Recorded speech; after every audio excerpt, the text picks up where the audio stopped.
Ci siamo lasciati con il video precedente in cui ti mostravo come installare un NVR personale su un mini PC. Oggi facciamo un passo avanti. Aggiungeremo le telecamere e le configureremo per registrare solo quando accade qualcosa di interessante. MotionEye supporta diverse tipologie di telecamere, ma la più comune è la Network Camera. Prima di iniziare con la configurazione dobbiamo recuperare alcune informazioni fondamentali, come l'indirizzo IP della telecamera, lo username e la password. Nel mio caso utilizzo una telecamera della Tapo, quindi apro l'app, vado su impostazioni del dispositivo, impostazioni avanzate, impostazioni di rete e abilito l'IP statico. In questo modo mi assicura che la telecamera abbia sempre lo stesso indirizzo IP. Poi vado su account telecamera, abilito account telecamera e clicco su informazioni account. Qui andrò ad impostare uno username ed una password che ci serviranno a breve, quindi segniamoli anche da qualche parte. Torniamo su MotionEye, clicchiamo su aggiungi una telecamera e selezioniamo come tipo di telecamera Network Camera. In URL andremo ad inserire rtsp e l'indirizzo IP che abbiamo ricavato poco fa, la porta 554/stream1. Come username andremo a inserire lo username che abbiamo creato poco fa e come password la password selezionata poco fa. Come camera lasciamo rtsp/tcp camera e clicchiamo su ok. Se tutto è andato a buon fine, vedremo finalmente lo stream video. Ed ecco che abbiamo configurato per bene la nostra telecamera. Ora viene il bello. Vogliamo che la telecamera registri solo quando rileva un movimento. In questo modo risparmiamo spazio ed evitiamo ore di registrazioni inutili. MotionEye è diviso in sezioni, ognuna con una funzione specifica, quindi li andremo a vedere una per una. Le prime due sezioni servono per personalizzare MotionEye nel suo complesso. In particolare Preference ci permette di impostare la griglia delle telecamere e la risoluzione delle interfacce, mentre General Settings ci permette di modificare lo username e la password di accesso a MotionEye e di effettuare dei backup e dei ripristini di tutta la piattaforma. Ogni sezione può essere attivata o disattivata tramite uno switch in alto a sinistra. Dalla sezione Video Device possiamo rinominare la telecamera, selezionare la luminosità automatica e regolare la risoluzione e il frame rate. Il mio consiglio è quello di impostare la stessa risoluzione e gli stessi FPS dello stream originale, per evitare rielaborazioni inutili. Dalla sezione File Storage potrai scegliere dove salvare i video, se su disco locale o su un disco esterno. Per fare questo dovrai andare sulla sezione Storage Device e impostare Custom Path e su Root Directory impostare il percorso che più desideri. Nel mio caso ho utilizzato questo percorso in quanto ho impostato nella configurazione di Docker che questo percorso coincide con la mia cartella media, dove verranno salvati i video e le foto. Se ti sei perso questo passaggio, ti invito a vedere il video precedente. Dalla sezione File Storage puoi anche caricare i video su Google Drive e Google Photo tramite appunto la sezione Upload Media Files, fare una chiamata HTTP con call a webhook e infine eseguire comandi custom con Run a Command.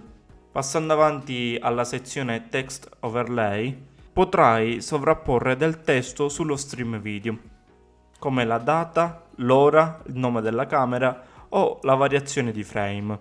Quest'ultimo sarà molto utile per il motion detection. Passando avanti, vediamo la sezione Video Streaming. Questa sezione ti permette di ritrasmettere il flusso video verso un altro host. Adesso vediamo la sezione Still Images.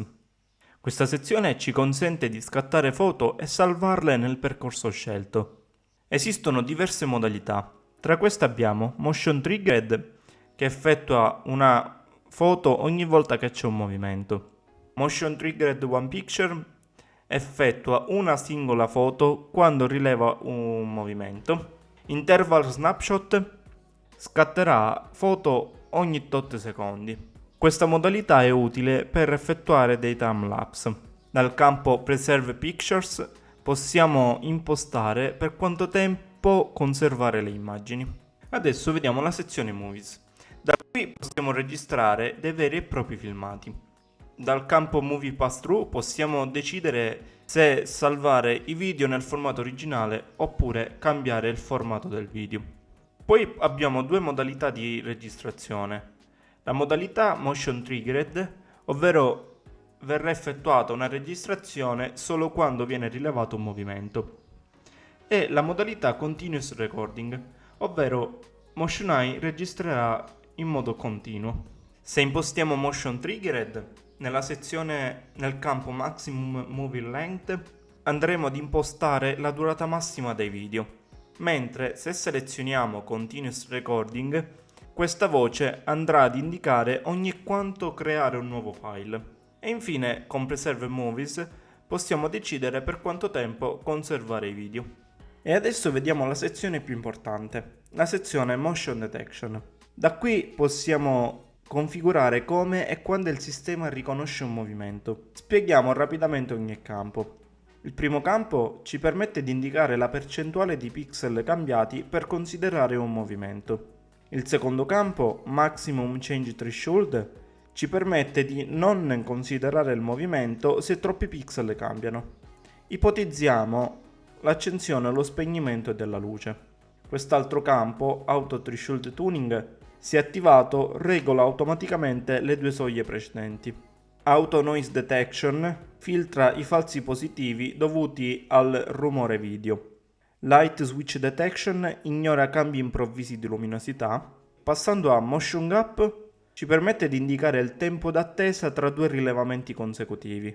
Captured Before e Captured After ci permette di indicare il numero minimo di frame consecutivi per confermare il movimento. E infine la sezione Mask, che ci permette di escludere zone dall'analisi, come alberi mossi dal vento o pale in movimento.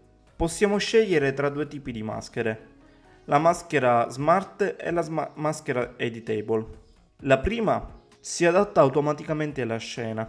Con valori bassi come 0, 1, 2, la maschera è molto reattiva, ma può generare falsi allarmi, mentre con valori alti, quindi da 5 fino a 10, è più stabile.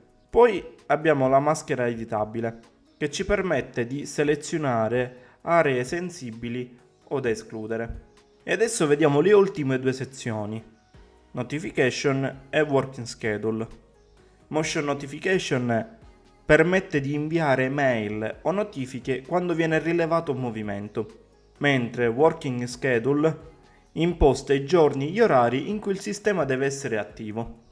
Ed ecco fatto, adesso potrai configurare come meglio credi il tuo sistema NVR con Motion Eye, che registrerà solo quando serve, risparmiando spazio e semplificando l'analisi dei filmati. Se ti è piaciuto il video lascia un like, iscriviti al canale e fammi sapere nei commenti cosa ne pensi.